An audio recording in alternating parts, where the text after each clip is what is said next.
આ તરફ પૂર્વ ધારાસભ્ય લલિત વસોયાએ પાટીદાર સમાજને ટકોર કરી છે। એક સમાજના જ કાર્યક્રમમાં તેમણે આ ટકોર કરી હતી। પાટીદાર સમાજને એક થવા માટે લલિત વસોયાએ અપીલ કરી છે। વિઠ્ઠલભાઈ રાદડિયાને યાદ કરી તેમણે સમાજને એક થવા હાકલ કરી હતી। તેમણે કહ્યું કે વિઠ્ઠલભાઈએ જામકંડોળાથી હરિદ્વાર સુધી ભવન બનાવ્યા। રાજકીય જરૂરિયાત વખતે 50% સમાજ તેમની સાથે નહોતો। દેશ કે ધર્મની વાત આવે ગમે ત્યારે યહૂદીઓ એક થઈ જાય છે। લેવા પટેલ સમાજે પણ મજબૂતીથી એકજૂટ થવાની જરૂર છે। પક્ષ ગમે તે હોય પરંતુ સમાજની વાત આવે ત્યારે તમામે એકજૂટ રહેવું તેવી અપીલ લલિત વસોયાએ કરી હતી।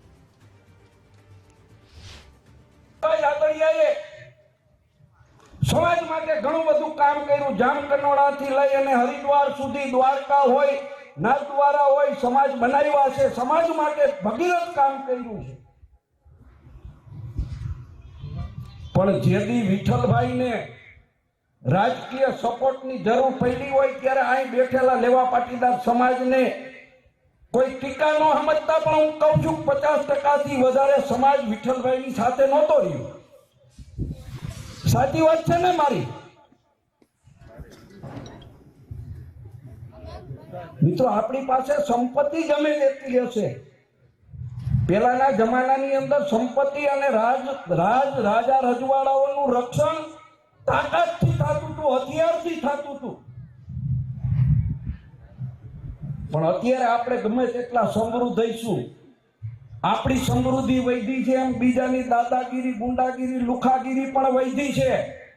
આપણે આપણી સંપત્તિ સાચવવા માટે સત્તારૂપી હથિયાર લેવા પાટીદાર સમાજના હાથમાં હોવું જોઈએ।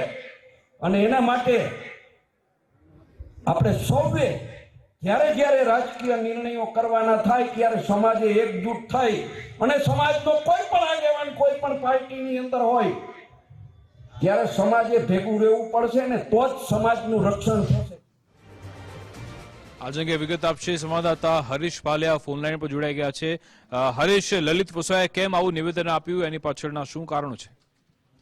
જે ચોક્કસથી જો વાત કરવામાં આવે તો ફણી ગામની અંદરમાં ખોડલ સમિતિ દ્વારા જે એક કાર્યક્રમ યોજવામાં આવ્યો હતો તેમાં લલિત વસોયા દ્વારા વિઠ્ઠલભાઈ રાદડિયાની યાદ કરવામાં આવ્યા હતા કે વિઠ્ઠલભાઈ રાદડિયા સમાજને સાથે લઈને ચાલતા હતા। તેને લઈને જગ્યા ઉપર આ પ્રકારે જે સમાજ બનાવ્યા છે તેને લઈને કહી શકાય કે જે નરેશ પટેલ છે તે નરેશ પટેલનો પણ ઉલ્લેખ ક્યાંક ને ક્યાંક કરવામાં આવ્યો હતો કે નરેશ પટેલને કોઈ સ્વાર્થ નથી, તે સમાજને એક કરવા માટે વાત કરી રહ્યા છે। ત્યારે બીજી બાજુ સમાજ એક થાય તેવી પણ વાત છે તે લલિત વસોયાએ કર્યું। આ પ્રકારે એક આ બીજા અલગ અલગ પ્રકારે જે ફરી રહ્યા છે તેને લઈને સમાજની અંદરમાં એક જૂથ થાય તે જરૂરી છે તેવું નિવેદન છે તે લલિત વસોયાએ કર્યું હતું। જી બિલકુલ, આભાર તમામ જાણકારી આપવા બદલ।